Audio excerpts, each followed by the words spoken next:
Was it 5 minutes presentation with PowerPoint?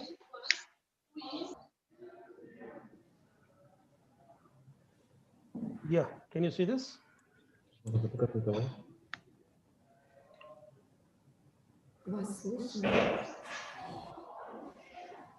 So is the presentation visible?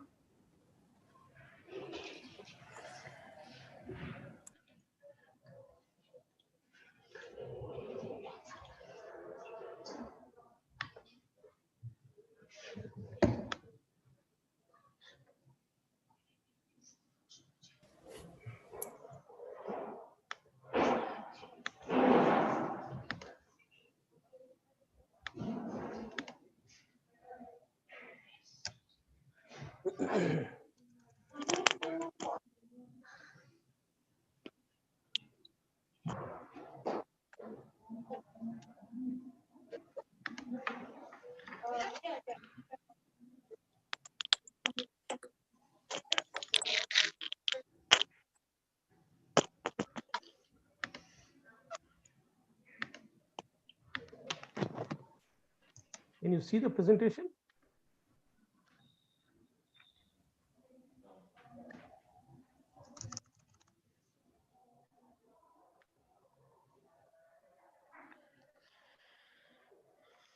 Hi, Victoria, can you see the presentation? Yes, I do. Yes, I see it. I've tried to use this Cyrillic script, I don't know if I'm right or wrong, but then I've tried to use. You're doing fine. Yes, I can read it. Okay. When you are going to come to Uzbekistan, have airport already been opened in India? Yeah. So I'm coming on Sunday. So next Monday I will meet you. Okay, so very soon then. Yes.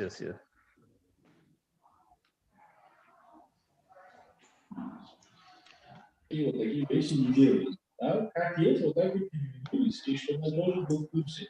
Я как бы заручаюсь, но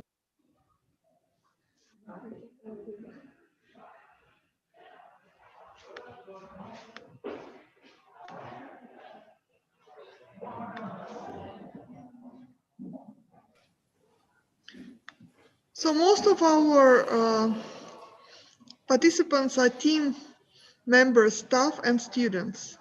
Okay. So this is just like another class. I have distributed as well, among others, but because the language of presentation is English, so not many outsiders can participate. That's right. Yeah.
I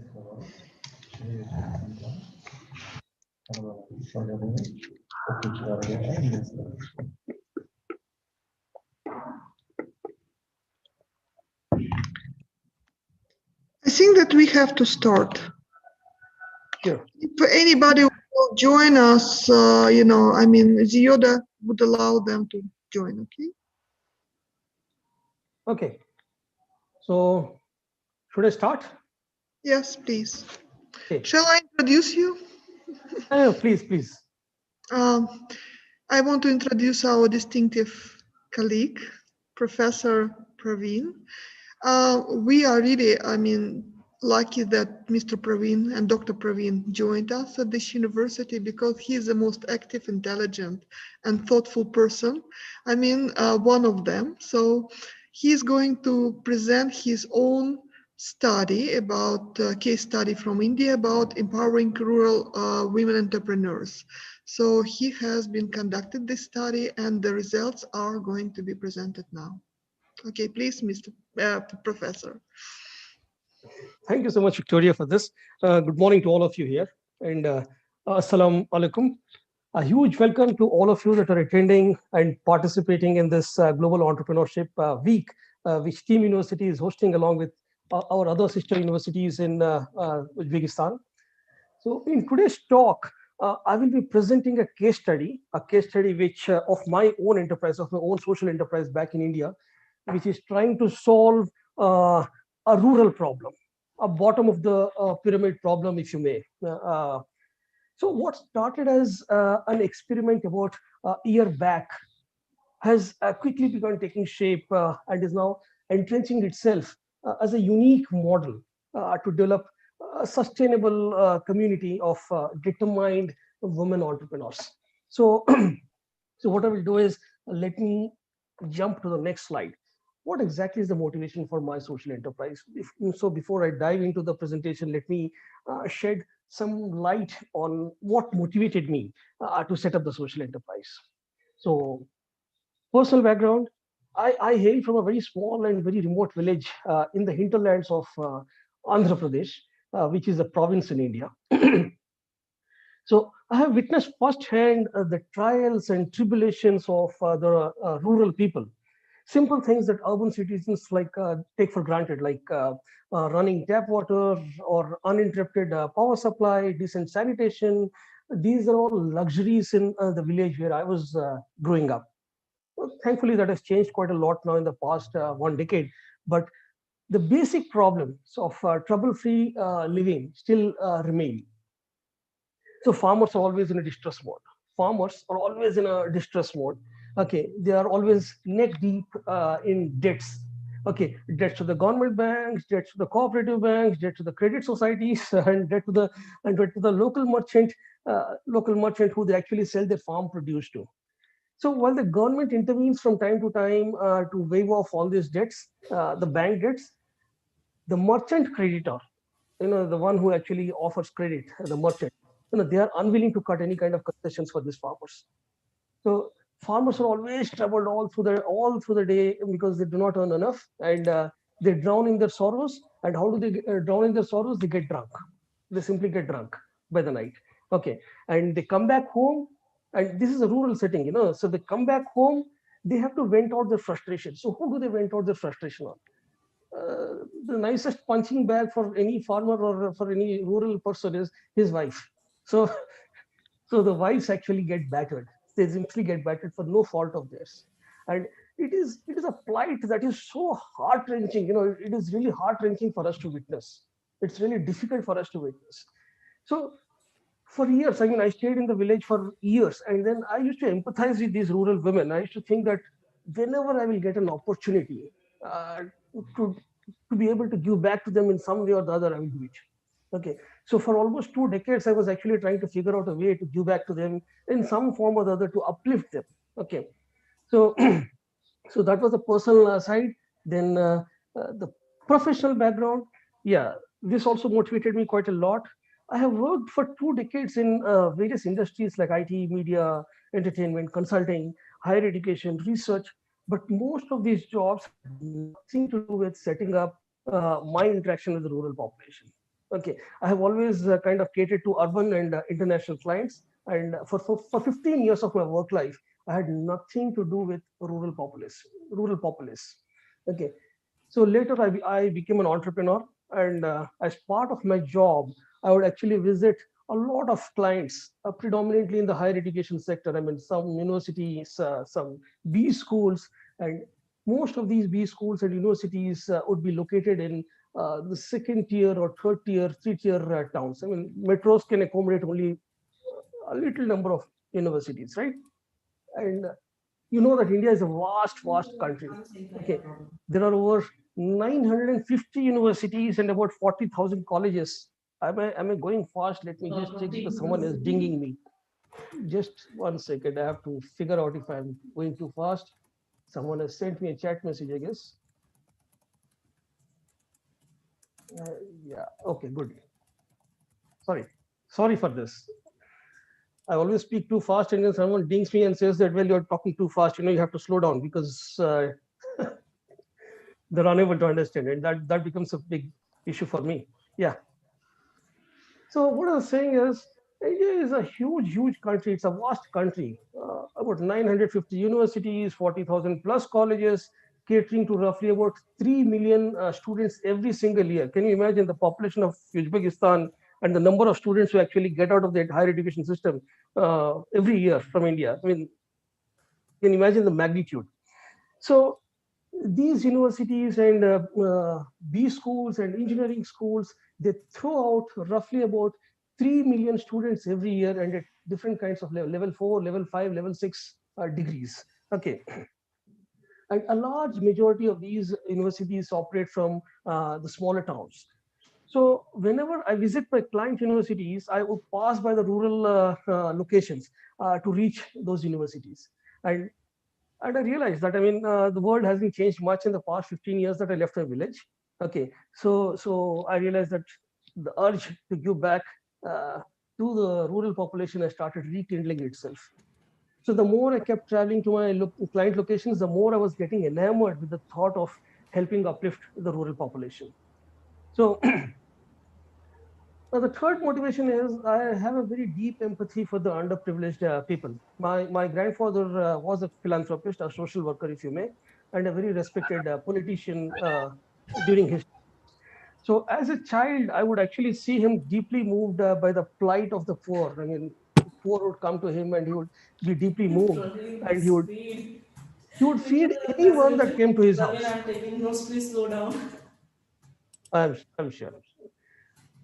Yeah, I also speak very fast. I have to Guys, keep on reminding myself during the class. okay. So Jyoti, fine. So I'll go slow. I'll go very slow. uh, this becomes a real challenge. When you go slow, you stop thinking, and when you speak, you think fast. But anyway, so let me go slow. So as I said, my grandfather was a politician and a social worker during his times, and I would see the kind of empathy that he had for people that would come to him. Yeah, there would be no person who would go back home without having food at his place, and he was a very well respected politician during his times, way back in the 60s and 1960s and 70s. So whenever I would visit my grandfather, I would see that he had a lot of passion, a lot of passion, a lot of empathy towards helping the poor. He always felt bad that the poor are poor, and he should help them. So so that actually motivated me quite a bit. Okay, so over the past 1 decade, I have also been doing a lot of charity on my own, but there is a limit to what an individual could do. Okay, so whatever salary or whatever consulting assignments or whatever consulting fees I would get, I would allocate a certain share of that for charity. I've been doing that for the past 1 decade, and but as I said, there is a limit to what you can do as an individual. You cannot spend too much. So there was a strong need to organize as a group to do anything meaningful. Okay, and then the last motivation was a huge network. I mean, the very huge network that I come to enjoy in my country. This is where I feel I'm very truly blessed.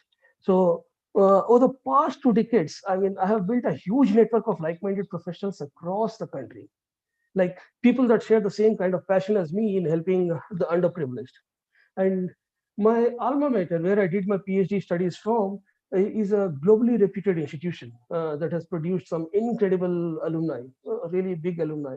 Many of them have actually gone on to become CEOs and CXOs of Fortune 500 companies. And practically every single top organization that you can think of in India, the top managers are from my college. So the institution has one of the world's best alumni networks associations in the world. And by virtue of having studied in this institution, I was part of the association. So, however, not until 2019 did I show any kind of interest in participating in the alumni associations, and I feel this is very important even for Team University. Try to build alumni network right in the beginning. Try to focus on how to build alumni networks, because this is going to give back to you over a period of time. Okay, so though I was an alumnus, I never really participated in any alumni association meetings or anything. I just never participated. In 2019, I was someone from Singapore called me up and said that, Praveen, you need to be in the leadership team of one of the chapters, and you should get into the leadership teams. I wasn't very keen, but then I got elected to it, and then I ended up becoming president of that team. And then I felt that, well, there is a lot of things that I could do in terms of using this network, leveraging this network to uplift poor people. So uh, the first test of our giving back to society came during the COVID days. And during the COVID days, the initial lockdown period, that was the first test. The government was unable to reach the poor and marginal, and it was a couple of us who organized ourselves, and we said, let us go and give food, give lots of what you call groceries and all that to the poor. Okay, till government comes and supports them. So this was another kind of motivation that I had, because I could actually deliver on the ground. So I straight away now get into the brass tacks, saying what exactly was the problem we were trying to solve when we thought of setting up a social enterprise. Okay, so what we did was, we said, we don't want to get into a charity mode. We don't want to become an NGO. We simply do not want to become a charity. We simply do not want to become an NGO at all. Okay, we will want to take the normal route to helping people. Okay, so far as running a charity, I mean, it demands too much of time investment, which most of us are either employees or entrepreneurs, have that kind of time. Just 1 second, someone is again dinging. I can actually get a bit. Just 1 second, please. Someone is dinging. Okay, so Victoria taking notes. I will send across this, Victoria. I will send across this presentation if you so wish. Not a problem.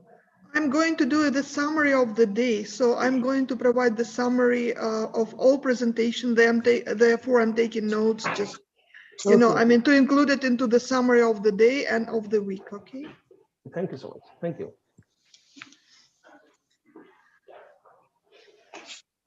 So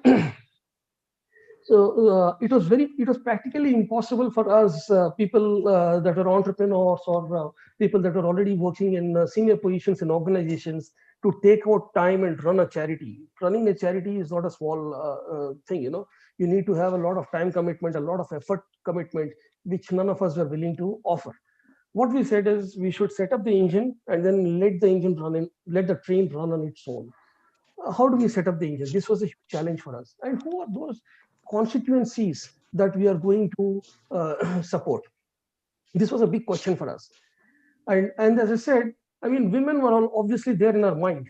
Okay, but we were also seeing a lot of educated youth, practically everyone in my village, not in my village, in the provinces that I live in Telangana and Andhra Pradesh region of India. Every single student is an engineering graduate. Okay, so there is nothing called a Bachelor of Arts. No one studies Bachelor of Arts. No one studies Masters. No one Masters of Arts. No one studies Bachelor of Commerce. All of them study for engineering. And the reason is very simple. The government actually subsidizes, not subsidizes, actually reimburses fee if you study engineering. Okay, so practically every single student in my province is an engineer.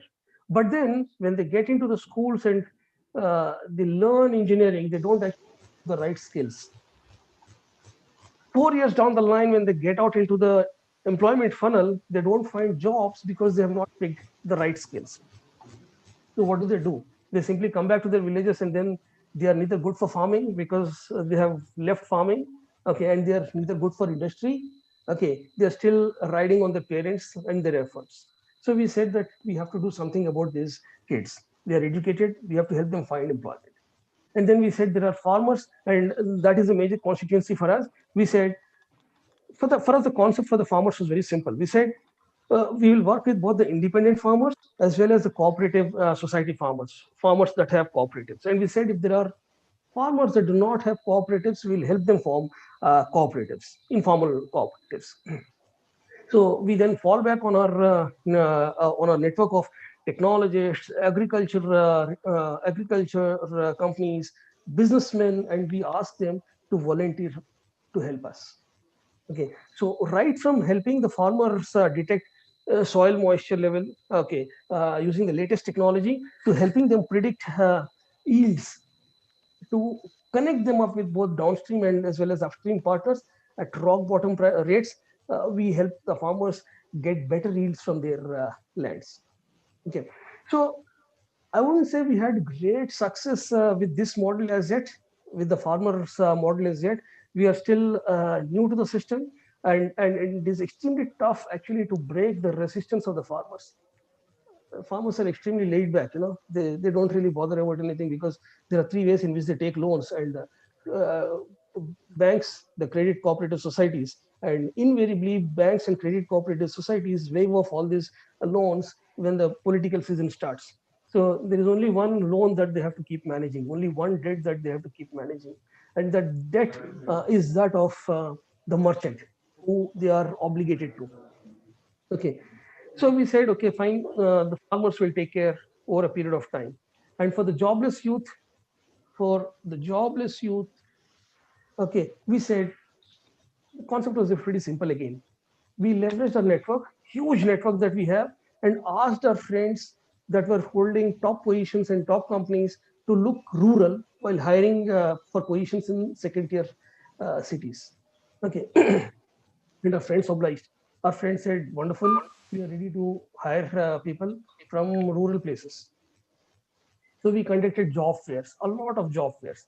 So we educated youth would attend all the job fairs in droves, in droves. A lot of students would come. And when we say job fairs, I'm talking about some 2,000 to 3,000 engineering graduates actually coming into those job fairs, of which roughly about 5 or 6% would get hired, and the rest would not get employed.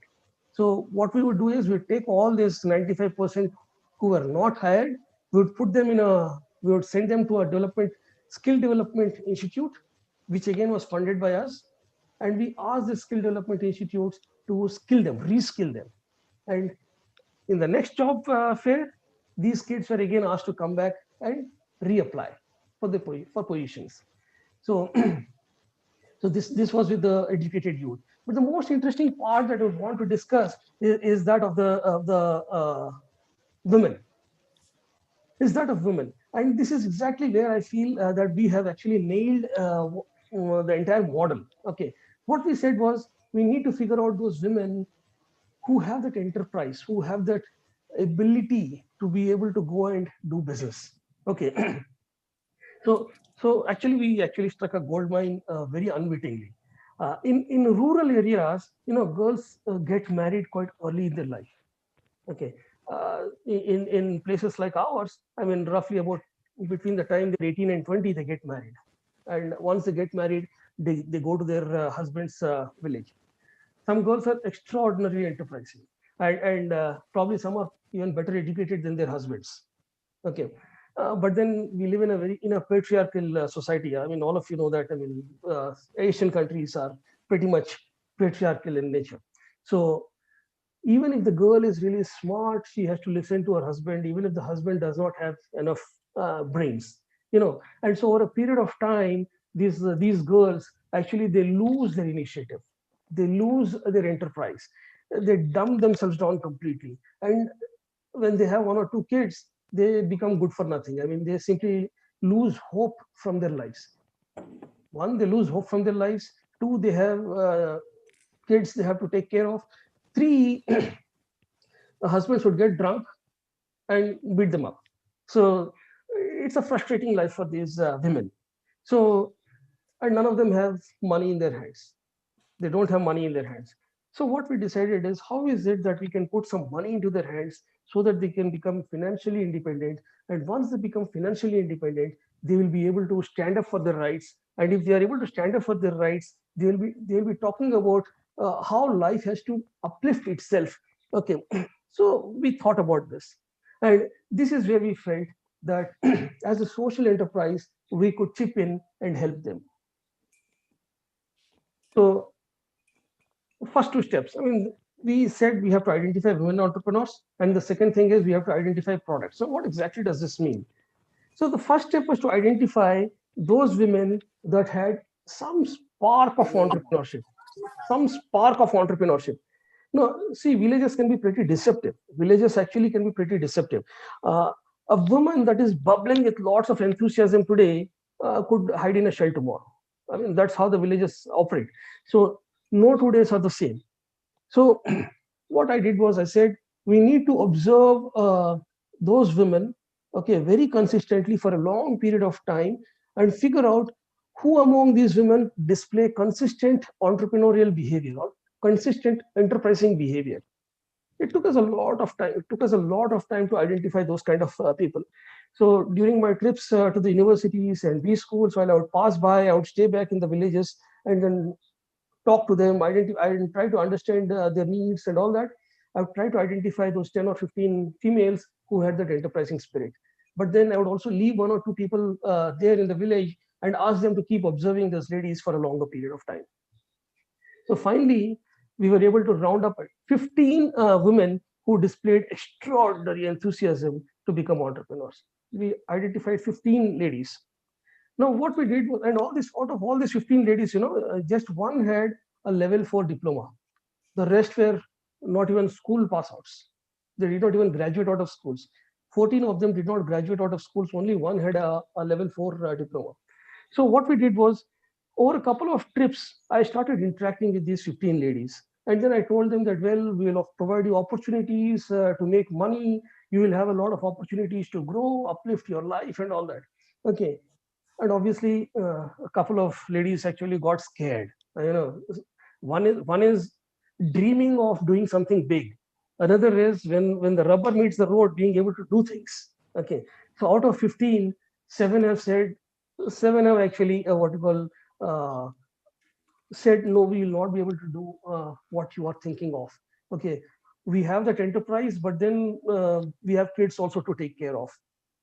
Okay, so we said that's perfectly fine with us. So because they felt that their lifestyles, the current lifestyles that they had could simply get altered if they get into a business.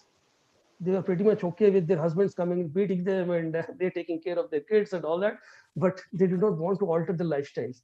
But then 8 women came forward and said, no, we want to make money. Please help us. We would want to alter the lifestyle. We would also want to alter the lifestyle of our kids. Now, so now that we have identified our women entrepreneurs, we have identified 8 of them. We said, what is it that we have to do with these ladies? We have to identify some products also, right? The products that they'll be able to go and sell in the rural markets. So we had to do that. So what we had to do was we were very careful not to step on the toes of those big corporations. Okay, and offer or curate products or create products or sell products that the big corporations are selling, because if you start stepping on their toes, they will simply eat you up. Okay, so what we said is, we are not going to get into a space where the big corporations are already there. So we need to identify those products which we can sell, number one. Two, they can be sold at lower price points, okay, to the bottom of the pyramid markets. Three, the product should have saleability and saleable value so that the women that are the women entrepreneurs feel excited or remain enthused to keep selling the product.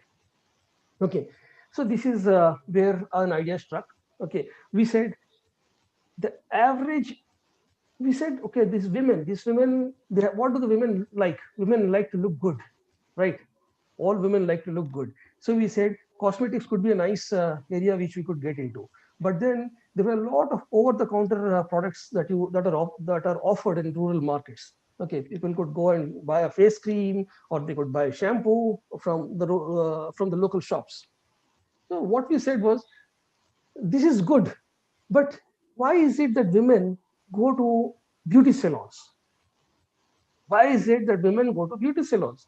They use some makeup products and all that so that they look much better than the over-the-counter products that they use, right?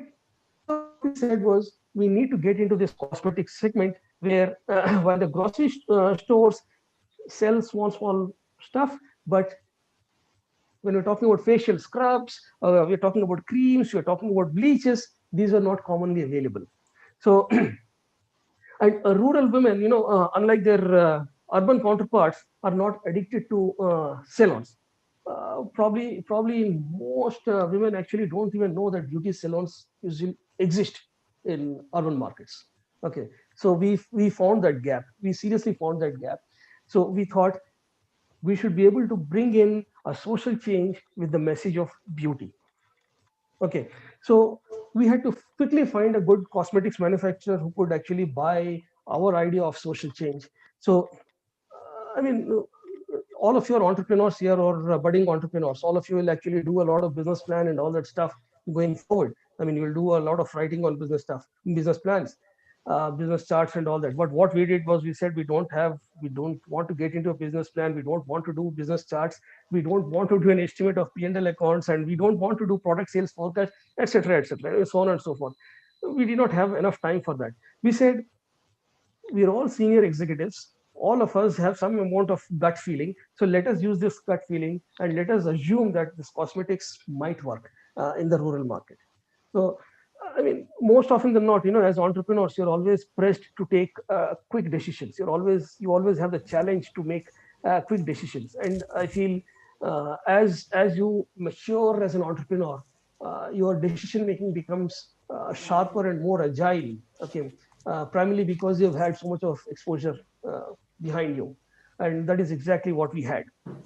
We said, if we fail fast, we then move to another product or another idea. So our business discovery costs actually fall down sharply. So we identified 8 women entrepreneurs, and then we identified our products. Okay, and then the huge journey that we had, that we thought we should have, began. Just 1 second.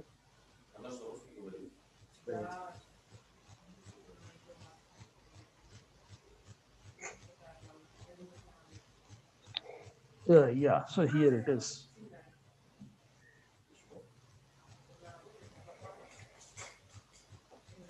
Yeah.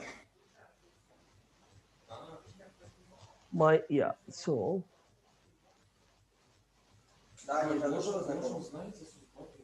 so it all started with an experiment, and I personally scoured my network and identified a cosmetics manufacturer friend of mine. Now this cosmetics manufacturer friend is also a manufacturer, a contract manufacturer for all the big brands that you can think of, the big brands that are there in the market.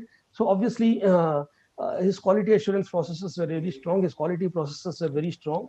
And when I narrated this idea of being able to reach to the women entrepreneurs and creating a kind of social change, he was very enamored with this idea of bringing in a social change with this idea. And then he said, Praveen, you don't have to worry, I will sell things at cost. Okay, so I will sell things at cost. That's what he promised me. And then what I did was, I put in $10,000 into buying an assortment of cosmetics from him, and then gave this assortment to 8 women entrepreneurs. Okay, so this cosmetic manufacturing company, it manufactures face wash, it manufactures scrubs, face creams, gels, shaving creams. I mean, you can think of all the entire range of cosmetics. So I bought $10,000 worth of assortment and gave it to these newly identified 8 women entrepreneurs. But our instructions were pretty much simple. We said, we'll give very simple instructions. We said, sell only to rural people. You have to sell these products only to rural people. We said, sell at rock bottom prices. And it was I who said that this is the price at which you should sell. You don't go beyond that. Don't go above that. Okay. And the prices that I set were discounted at 50% the market price of a similar product. So if you are buying, say, for example, a Coca-Cola for, say, $1, okay, I would sell it at 50 cents, the same product, but different brand name. Okay. And then we said, the third instruction was sell the entire lot. We should not have any kind of inventory. If you have inventory, you are not doing a good job. Okay. And then we said, there is no need to return any revenues to us. Keep that money. So it's a seed capital that has been given to this women. $10,000 was the seed capital that we gave to them. And then we said, sell it. Whatever money you make, you don't have to give it either to me or to the company. 50% of that money of the revenues that you make are to be put in a bank, in a cooperative bank. And 50% of it can be shared amongst all 8 of you. And they were pretty happy because one, they were getting stock, second thing, free capital, third thing, profits, they could keep the profits with themselves, and then 50% they had to put it in a bank. What is the idea of that 50% in the bank? We said this 50% will become seed capital for the subsequent set of entrepreneurs that we identify.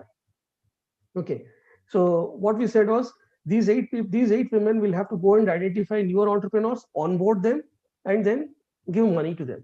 So now, the first time I have funded, the second time the cooperative, these 8 ladies will be keeping on funding, will keep on funding the other entrepreneurs. So this model started, okay, and then we got to the brass tacks work.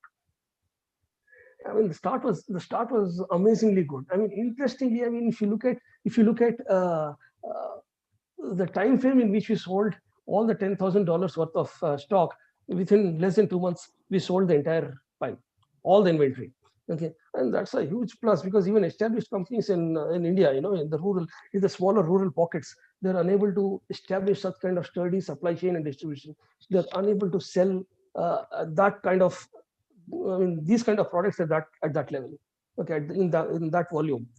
So what we did was, we deliberately actually worked our assortment mix in such a way that we get repeat customers during our experimentation window. So that was a litmus test for us. We said, if the cosmetics do not get sold to the same customer twice, there is a problem with the product. We have to immediately jump into another product.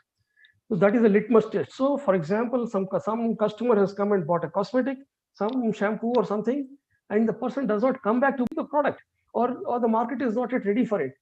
So we ensured that the assortment mix is such that people come back for repeat purchases.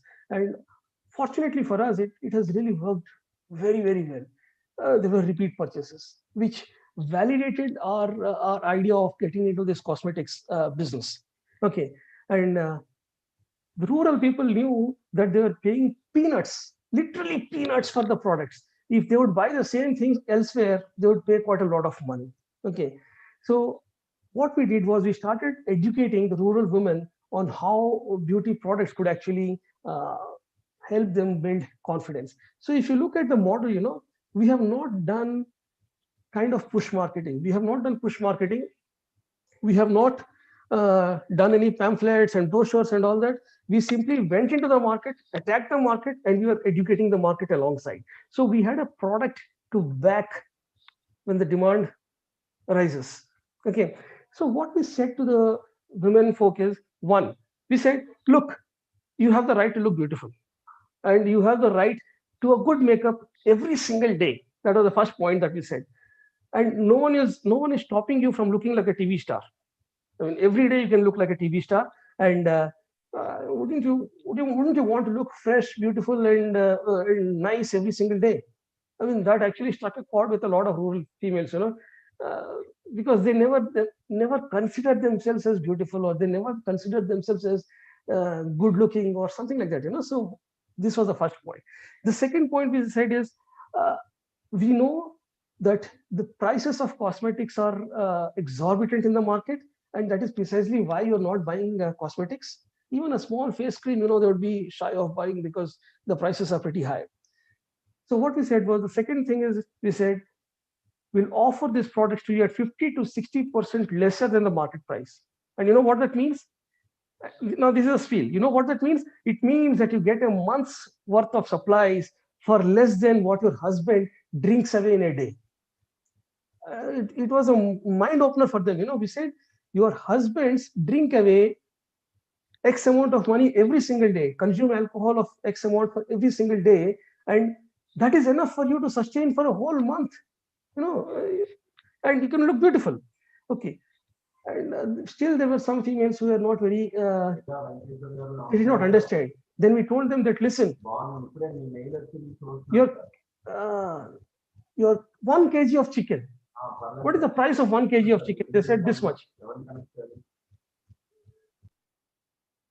1 kg of chicken. So what is the price of 1 kg of chicken? They said X amount of money. We said, at the rate of 1 kg of chicken, 1 kilogram of chicken, okay, you have cosmetics for the entire month. Does that sound good? A lot of females were enticed. They felt that, yes, this makes a lot of sense. So, and then we told them the third thing. See, we have left a lot of products with entrepreneurs in your village. Buy from your sisters, okay, and you have local guarantee of the products. Okay, so we have provided kind of local guarantee because the entrepreneurs also were from the same village. Okay, and then we also told them that, listen, when you look good, you feel confident, and when you're confident, you can take on the world. And remember, when you feel good, okay, a lot of changes can happen. You can bring in a lot of changes. You can, both from within as well as from outside, and the world will start looking very beautiful to you. Now, this idea of equating the price of the month's supplies with their husband's alcohol money for a day, or with a kilogram of chicken, actually worked real wonders. Products got sold, they loved the products, repeat purchases happened, and our entrepreneurs began filling new indents to procure more and more supplies. Okay, and then the bomb fell.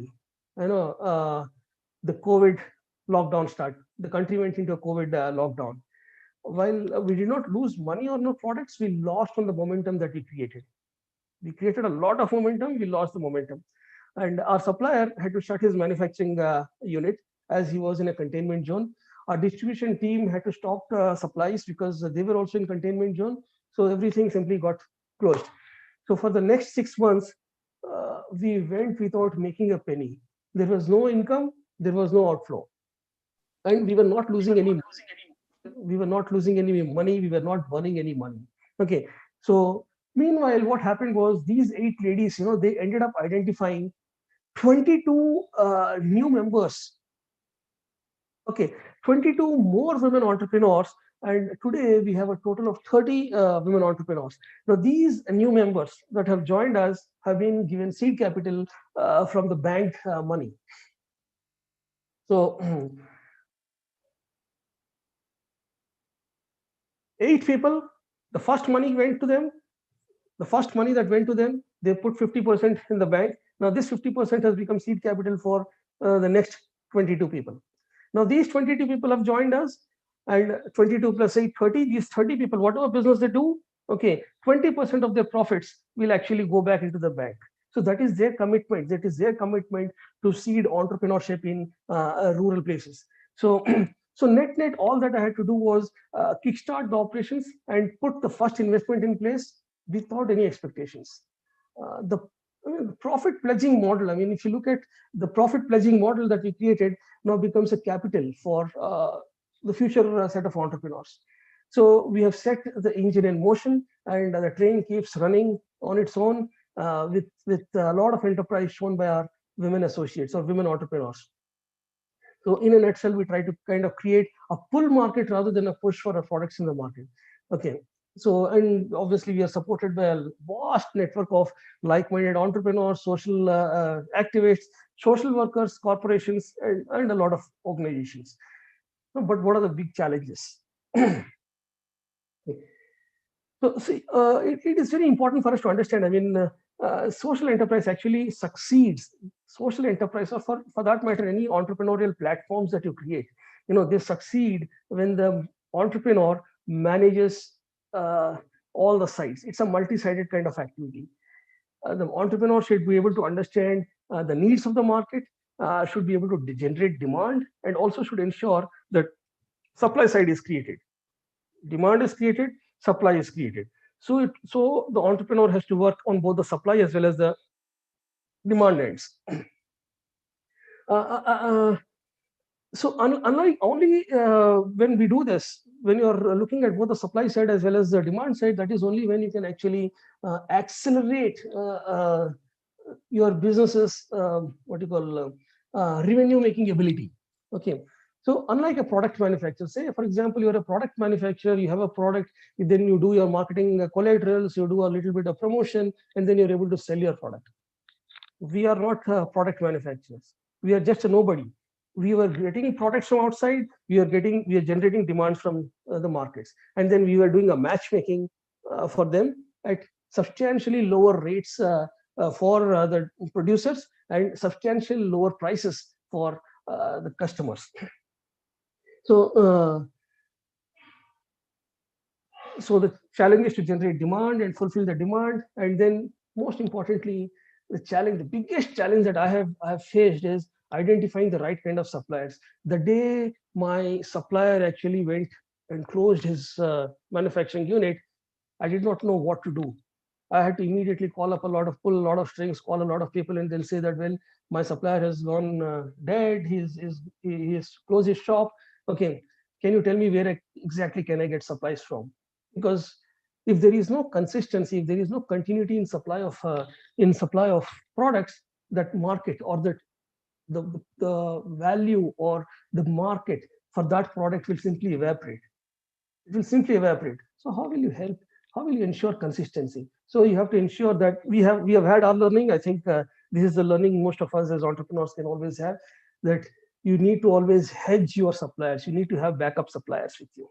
That is very important. And most importantly, you have to ensure that the quality as well as the continuity of supplies are really consistent. So Rama, spasibo. Now you can ask me any questions that you have, and if I'm not being clear.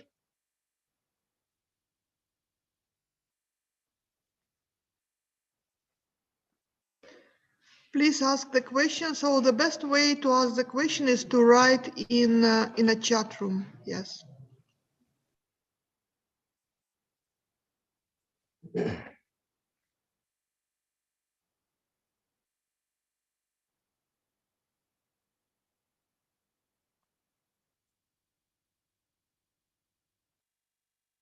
So this is a kind of an amazing model, in the sense, like, in fact, we have discovered that this is an amazing model primarily because uh, we don't have to invest enough time on it.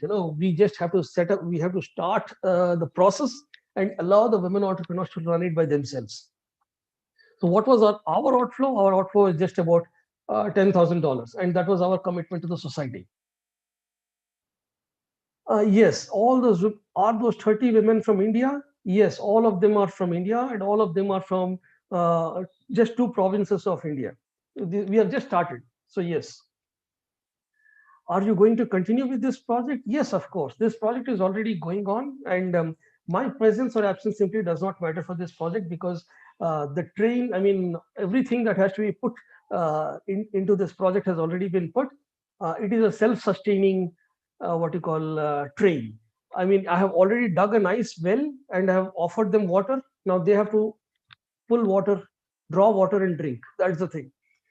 But yes, the well, I will keep on ensuring that the well actually functions good. Do you see perspectives of launching something similar in Uzbekistan? Of course, yes. I mean, I don't see why Uzbekistan and India are different. I mean, we have similar kind of what you call population, if you may. I mean, the rural population, if you may. So I think we. Acha, please be more specific, Anwar. You're asking me a question. I don't know what products will actually sell in the rural markets. Okay, from my preliminary research that I have done, I see that most of your rural markets are only focused on either agriculture or else government induced tourism, what you call business. Maybe we could look at something. And I, in fact, I would be very happy to do something like this for Uzbekistan with TV. I don't know how specific I can be in terms of giving an example of what kind of business will run. Let me tell you why exactly I'm not able to tell. In India, if you look at the cosmetics market, cosmetics actually really works well because uh, see the skin, see the skin. For 30 to 40 years, for the last 3 to 4 decades, the Indian psyche, okay, has been what you call driven to think that dark skin is not good. You could look good with a fair skin, okay. And Unilever Limited has made a lot of money just by selling face creams that would make women and men look good, look fair. I don't know where that concept comes from, but yes. So the cosmetics market actually exists in India. I think in Uzbekistan you will not need cosmetics to the extent that the Indian markets would need. But yes, we could find out something which would make sense to you. In Uzbekistan, villages are located a bit more sparsely and they are smaller than in India. Is the distance and density of population a So key I got factor? the Yes, it link is for a my huge factor. tomorrow's session, and I'm going to sit in one of the classrooms and Yes, it is a huge issue. Okay, both the distance as well as density. When I'm talking about an Indian village, the median Indian village would be having roughly about 4,000 what you call residents in that village. Okay, I remember I went to Finland and I went to a remote place in Finland. They called that a village, and there were just about 6 people in the village, and I was like, just 6 people in the village, and they had a working post office there, and I'm like, why do you need a post office for 6 people? Okay, so you can imagine. I mean, the village was pretty huge. There were just 6 people. In our place, the minimum number of people would be 4,000. In one small village. So the market is pretty huge. The market is pretty huge. So obviously, you have to have both the entrepreneur to sell as well as there should be a pull from the market, right? So people should be able to buy. So you should have enough market within the village to be able to sell. If you're not able to do that, and one point number two is in every single district you have roughly about 300 to 400 villages. Okay, now I cannot uh, have 400 entrepreneurs in each village. Then it becomes difficult for all of them to sell. So we identify a cluster of some 3 or 4 villages, and appoint one woman entrepreneur there. So she has enough money to make from these villages, right? So when I'm talking about a women entrepreneur, in dollar terms, let me tell you what kind of money these women make now with our enterprise. Roughly about 600, 500, $500 each woman is making right now, and that is a substantial amount of money.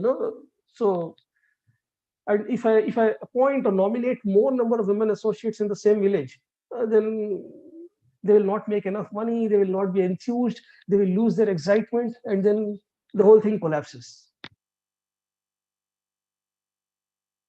So yeah, the market size is big, Anwar. It's pretty huge. It's very huge. I know of one a very good friend of mine. He manufactures shampoos, you know, and he manufactures shampoos in 300 ml bottles and 150 milliliter bottles and all that to the urban markets. Okay, at say uh, $3 per bottle, $3 per bottle. Okay, and he sells 8 ml sachets in the rural markets for uh, 1/100th of a dollar. Yeah, 1/90th to 1/100th of a dollar. Can you imagine that? And he still makes money. He's among the richest guys here. He still makes a lot of money because lots of volumes. He sells by volumes. This one small sachet is what in the Indian currency it's 50 paise. 50 paise is like half a rupee, and half a rupee is just nothing. I mean, we just throw it. It's of no use. So, but he makes money because one cent multiplied by a million sales. You know what kind of money we are talking about? And that is the absorptive capacity or capability of the Indian markets. Huge. So unless I come to Uzbekistan next week, we'll discuss this, Anwar. Let us discuss this very thoroughly. I mean, Team University should have at least 2 or 3 projects running in rural villages. We should think about this very thoroughly.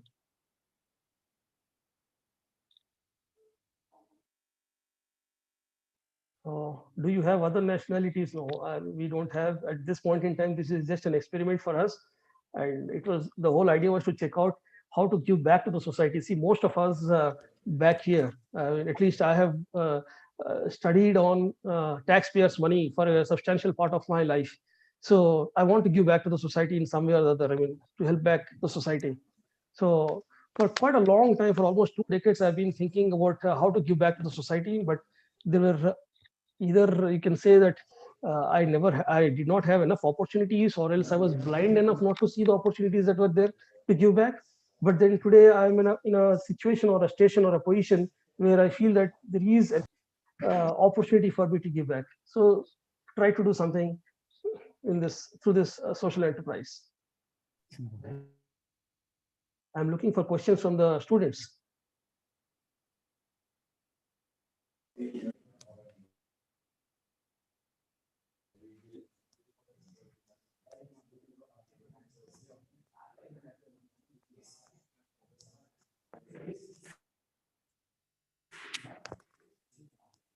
No questions? All your entrepreneurship students, you should be asking questions, you know.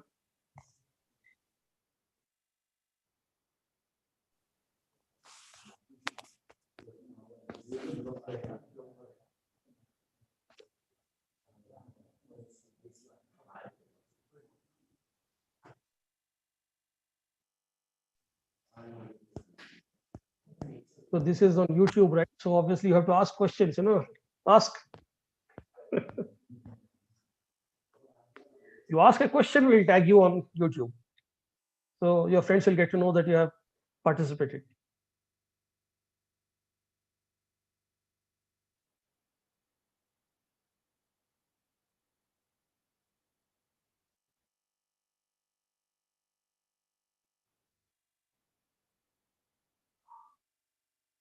Yes. What was the motivation to start this project? Yeah, I told you 4 motivations. One was the professional motivation, where I felt I could do. Personal motivation, where I felt I should be doing. Okay. Professional motivation, because I I never really worked in the rural markets.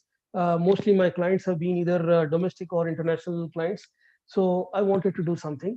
Okay. And very recently, in the last 2 years, I've been part of a huge alumni network, a vast network. Okay, and I'm also on the board of directors of one of the biggest alumni networks in the world. So I thought this is a good opportunity for me to leverage that network to be able to give back to society. And incidentally, it so happens that more than 2,000 alumni from my institution are also doing something similar. So they are there to help. So there is a support system. Okay. And only women startup. Yeah, Chita, the answer is Chita, right? The answer is we identified 3 different constituencies that we want to support: farmers, educated youth, and then women. We did not progress beyond a certain level with the farmers. We progressed to a certain level with the educated youth, but then there is very less that you can do with them. Okay, how many job fairs can you conduct? Okay, you call up all these big guys, and then you say that, well, why don't you come into job fair that we are conducting, hire people. They will do that once in a while. They'll not do it every month, and then it becomes difficult. So the third one was to help women become financially independent. It really worked because there were women who were interested in running businesses. And trust me, these women have not even graduated high school. Just one of them is a level 4 graduate. The others have not even graduated high school, but amazing brains.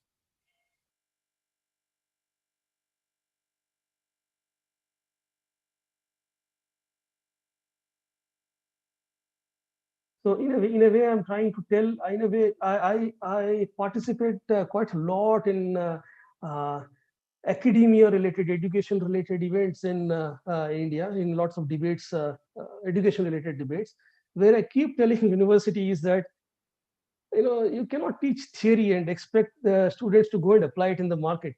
You need to be some team university is a nice example. I mean, we will teach you how to go and implement, the application part. That is very important. So in a way, I'm trying to signal the Indian education market, saying that kids, women that have never studied in school or that have never graduated high school, if you can train them well, they will do much better business than trained business graduates. Okay, so yeah, thank you. Sorry for asking again, is there inequality between genders in those rural areas? Yes, of course. I mean, all Asian countries, inequalities are there. Tell me one Asian country where there is no inequality. We are all a patriarchal, what you call, societies. So obviously, yes. In urban areas, yes, things have changed. We don't, I mean, this is a woman, that is a man. We don't think about it that way. But in rural areas, it is considered that the woman's place is in the kitchen. Okay, the woman has to cook. The woman has to clean. I mean, I don't know. These kind of patriarchal societies simply should not exist. They should be wiped out. But that is how the system is, and what we are trying to do with our social enterprises, we are trying to help this women become financially independent, because once the female has money in hand, she can push away her husband, saying that don't come drunk home. If you're coming drunk home, I'm closing the door, I'm locking the door, and that fellow will not have an opportunity. I mean, he will then think twice, right? So you have, I mean, the inequalities are there, and we are there to help them.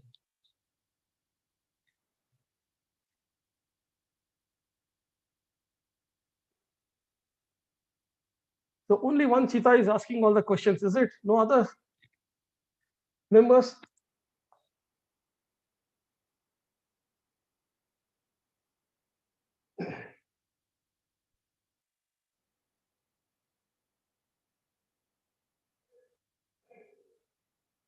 Thank you, cheetah. I know your name is not cheetah, but cheetah. So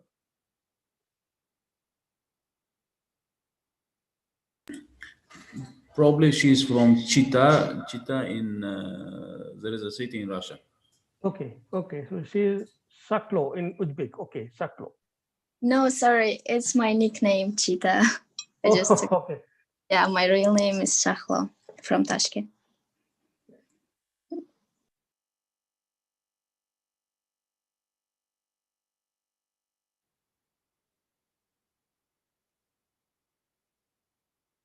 Don't bite your time, guys. Ask questions. If you don't ask me questions, I'll ask you questions.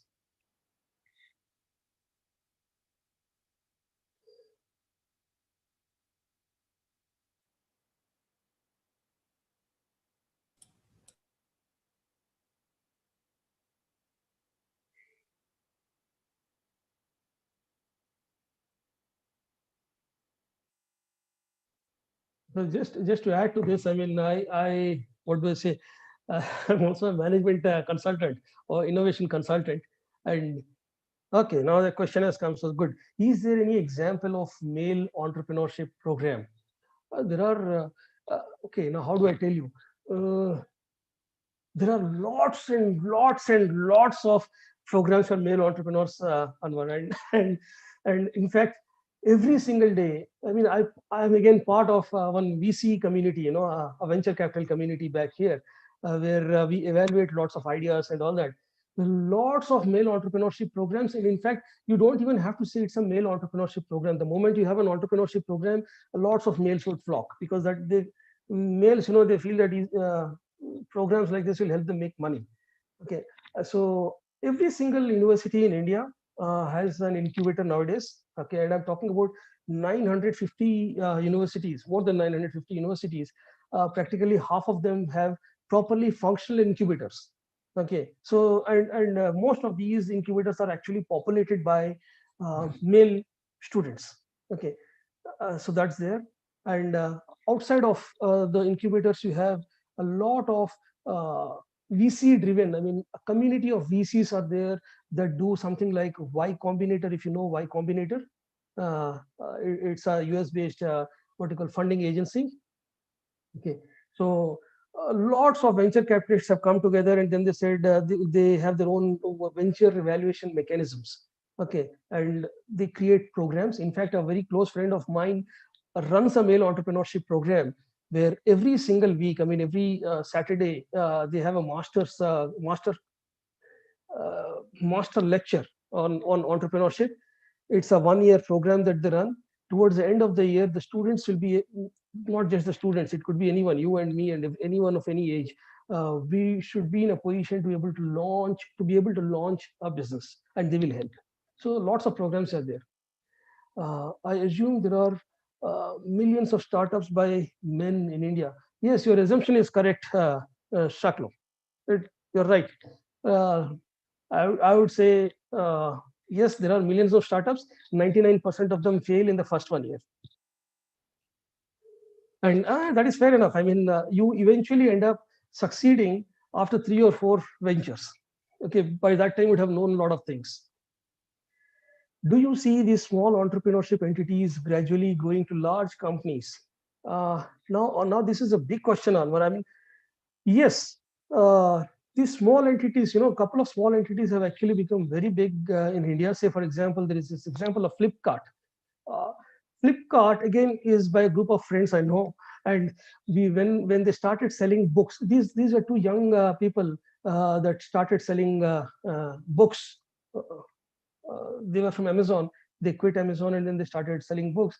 In fact, the first couple of in 2008, 9, 2008, 2009, probably I was the biggest customer. I don't know. I'm assuming I'm the biggest customer. I used to buy a lot of books from them, and that was the only thing that they should do. Okay. In fact, the founders themselves would respond to you for any question that you had. But they became so big. They became so big that eventually, yes, they became billionaires actually. Okay, so companies are there that become really, really big. But then, as I said, uh, a lot of small entrepreneurs, they do not make it to the next grade, primarily because they start their business not with a business plan, but with an exit plan. Now, I hope you understand what I mean by this. If you have a business plan, you're building that business. If you have an exit plan, you're only looking at how to create a certain critical threshold and sell that business to some other bigger party. Okay, and most businesses in India or be it anywhere, most of these businesses, they are only trying to accumulate that threshold so that they could sell it to a bigger player.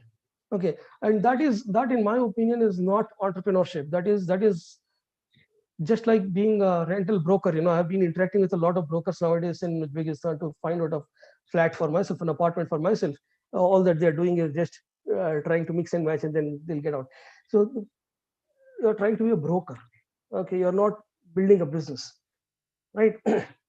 So small enterprises grow, but when they have a business plan, in India we have a lot of such companies. You just Google for Flipkart, you just Google for Paytm, okay, Google for Ola, okay, all the small guys, they have become very big, okay. But then again, indicative figures are more than 90-95% companies actually either sink completely. They don't do any business in the first 1 or 2 years. They're simply out of the business, okay, and then they start looking for another business, okay. Or else, if they have a minimum viable product, MVP as they call it, okay, they sell their business to a bigger player.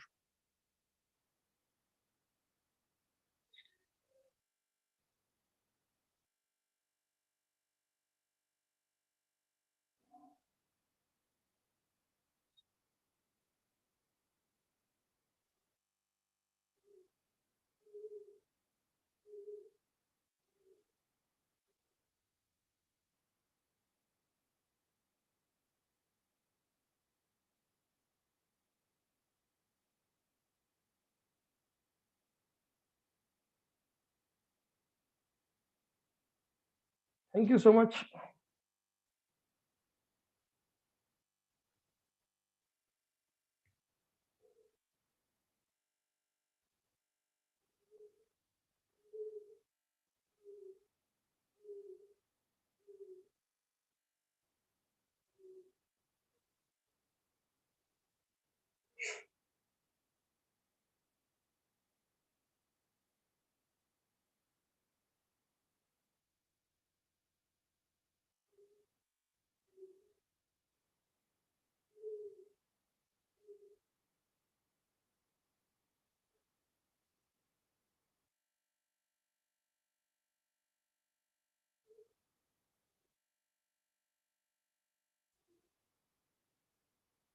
Arey wah. So I will give it. Thank you, Praveen, and hope to see you soon in reality. Thank you very much for your very valuable presentation. So send us the PPT because we already getting requests from students to share it with them. Sure, I'll do that right away. Okay. Thank you so much. So we are done, right? Thank you so much. See you on Monday. Yeah, see you.